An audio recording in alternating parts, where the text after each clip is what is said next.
Buggy is going for the One Piece, and he's probably gonna get there. With 2 warlords working with him, including the world's strongest swordsman, the Cross Guild is a legit threat. So today we're gonna be discussing the Cross Guild, how it was created, what their next goals and moves are, and why I think Buggy will reach Laugh Tale. But before we get to that, I need you to do me one favor, which is to hit that subscribe button because it really helps the channel. With that said though, let's finally get into this discussion about the Cross Guild, which I'm really excited about because as soon as it was introduced, I just loved the idea. And part of that is just a funny gag of Buggy being seen as the Yonko that has Mihawk and Crocodile under his control. This gag has just been built up in the perfect way, with Buggy getting all the credit in Marineford and getting a bunch of manpower, to him then becoming a warlord and now all of a sudden in Yonko, when this whole time this man is a literal clown. I gotta just appreciate this gag that Oda has built up and executed. On the other hand though, while the gag is funny, what really makes me excited about the Cross Guild is that it is an actual serious organization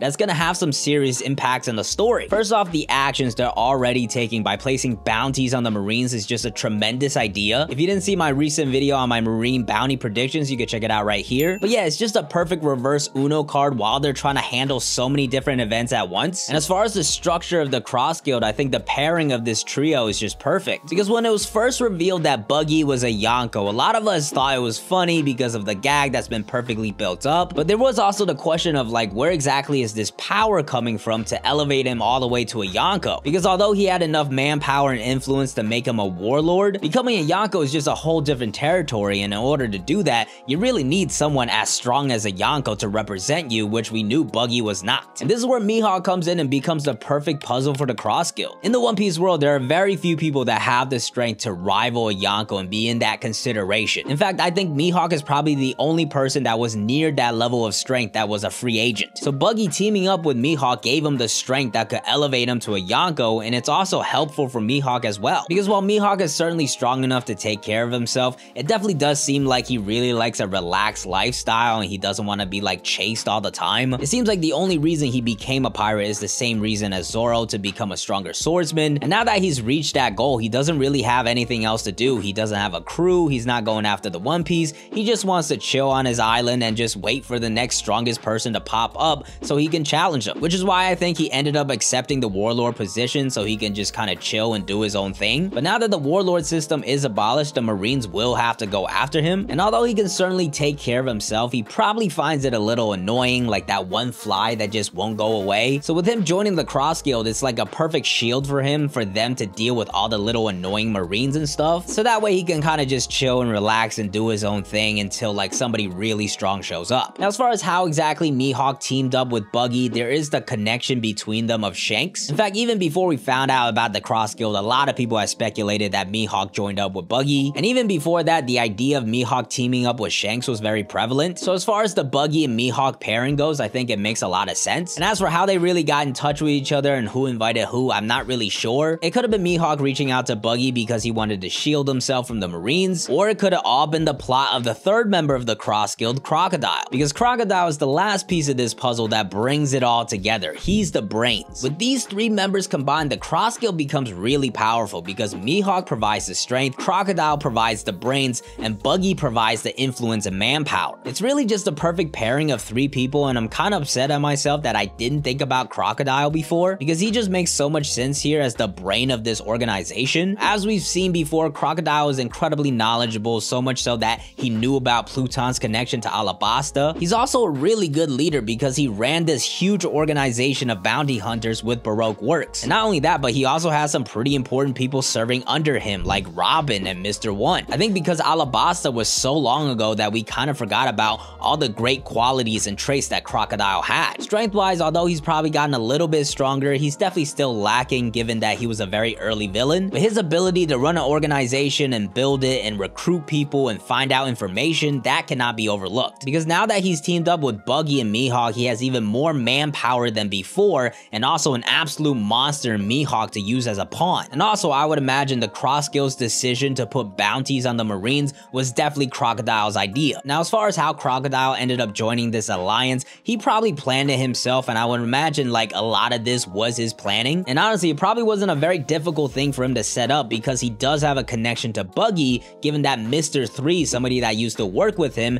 is now working under Buggy. So with all of these connections between these three members and how they all perfectly balance each other out, the Cross Guild's creation makes perfect sense. Honestly, the thing I'm most interested to see now is what the structure is looking like. Like currently, obviously Buggy is being propped up as this figurehead. I'm guessing that's only happening because Mihawk and Crocodile don't really care about the attention at this point. But I'm really wondering like what the rest of the structure is looking like. Like, do we have like Kabaji and Moji and Alvida as like the Yonko commanders? Or is it gonna be like a gag with them three being Yonko commanders alongside Mihawk and Crocodile? End of the day, the structure doesn't really matter that much, but I'm really interested to see how it's set up. And another thing I think we will see in the future are some of the stronger members within this alliance. I'm sure Buggy ended up recruiting some stronger members, maybe Crocodile as well. So when we finally see the Cross Guild in action, I definitely expect to see some new characters. With that being said though, let's talk about the Cross Guild's goals and what their next moves are. And well, first and foremost, their #1 priority based off of their actions was definitely safety for themselves and causing some disruption. Because once again, after the Warlord system was abolished, the Marines were probably going after all of them. So that was really the first thing they had to deal with, and they dealt with it masterfully. And because of that, it now frees up the Cross Guild to go after their own goals, which I think ultimately is still going after the One Piece. Because Buggy is now a Yonko, and while it's partially a gag, he's also got a serious organization that could really contend for the One Piece. And honestly, I think when you look at the 4 current Yonko, it makes perfect sense that they're probably going to be the last Yonko that are all going to be competing for the One Piece. First off, you have Luffy and Blackbeard, 2 people that have been building up to really be the 2 major contenders for the One Piece. And I think ultimately when it comes down to who's going to become the Pirate King, it's going to be the battle between them 2. These are 2 crews that will really fight each other. Blackbeard is one of the few people in the story that Luffy has real beef against. I still fully expect 1v1s for all the Straw Hats against the Blackbeard pirates as well. In fact, I'm praying that it happens because I'm dying for it. But yeah, as far as Luffy and Blackbeard goes, it makes perfect sense that they're 2 of the final Yonko, but Shanks and Buggy also make sense, and they're also going to be competing. Because out of the Roger Pirates, they were 2 of the only people that didn't manage to make it to Laugh Tale, and they also even had a conversation about making it back there with their own crews. So I think the fact that Oda mentioned that means that that plot line has to come full circle, and that Shanks and Buggy will eventually make it to Laugh Tale. The question instead really comes down to how exactly are they going to get there, and like how much fighting and competing will they be doing with Luffy and Blackbeard. In regards to Shanks, I already kind of discussed it in a previous video you can check out right here, but I think he will be going all out to give respect to Luffy and the Straw Hats as a serious rival to get to the One Piece, but that's really all it is, and he's not like some evil dude trying to kill Luffy. Buggy, on the other hand, the story is a little different, because although he did team up with Luffy during Impel Down and Marineford, there's still some bad history there. Luffy defeated Buggy before, Buggy almost killed Luffy at Logtown. Of course, Crocodile as well, even though he teamed up with Luffy during Marineford, they were still not friends. Another factor here is Vivi, who I fully expect to rejoin the Straw Hats during Elbaf, and obviously the relationship between Vivi and Crocodile, that's probably never going to get repaired. And then finally, there's also Zoro versus Mihawk, which is gonna be like a fight to near-death battle. So honestly, with all the Yonkos across the board, I think they're gonna be seriously competing and really fighting to their fullest. At the same time though, I don't think that lasts for the entire time, and ultimately it is gonna come down to Luffy versus Blackbeard. Ideally, I've always wanted to see Luffy and the Straw Hats versus the Blackbeard Pirates in its own dedicated arc, because I think it deserves that. Like, this is a battle with a lot of history, a lot of beef that's been built up for a long time, and honestly at this point I'm just dying and craving for an arc that is just solely focused on the Straw Hats,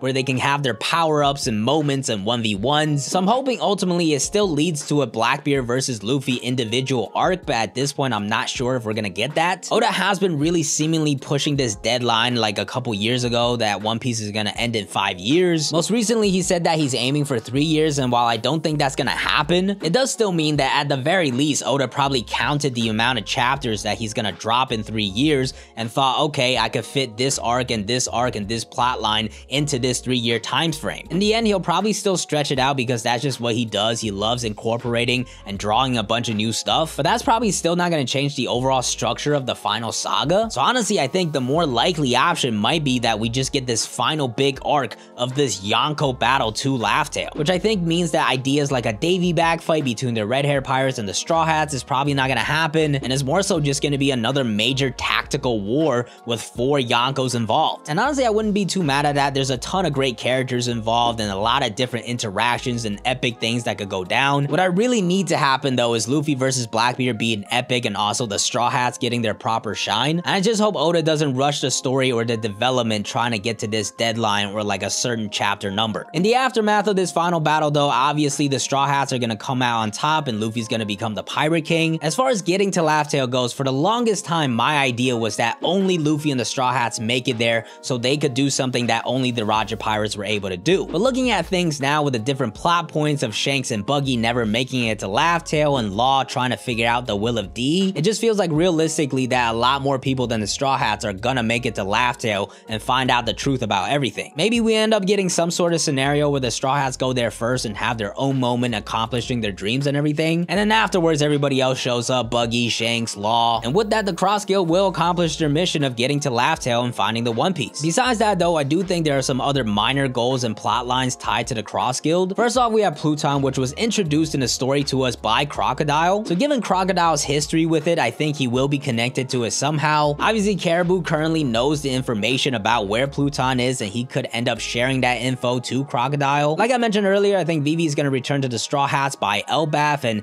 given her connection to it with Alabasta, she's going to be tied to that as well. As far as Buggy goes, he's always had this minor plot line of finding Captain John's treasure, so I think that's something we need to see resolved, even if it's like a minor thing. And then honestly, Buggy in general, I really want some answers on his backstory as well. Like everybody's always talking about Shanks and his history, which honestly I might do a video soon because the stuff we're finding out about Film Red is just too exciting not to talk about. I feel like we should also get some information on Buggy and like how he became a pirate. We don't have to get this like crazy big sad backstory, but I think it would be cool to see. But that's gonna do it for this discussion. If you made it this far, you probably had a good time, so please drop a like for the YouTube algorithm. And behind my head, I'm holding up a number between 1 to 3. If you guess it wrong, you have to like, subscribe, and watch the next video. And the answer is 2.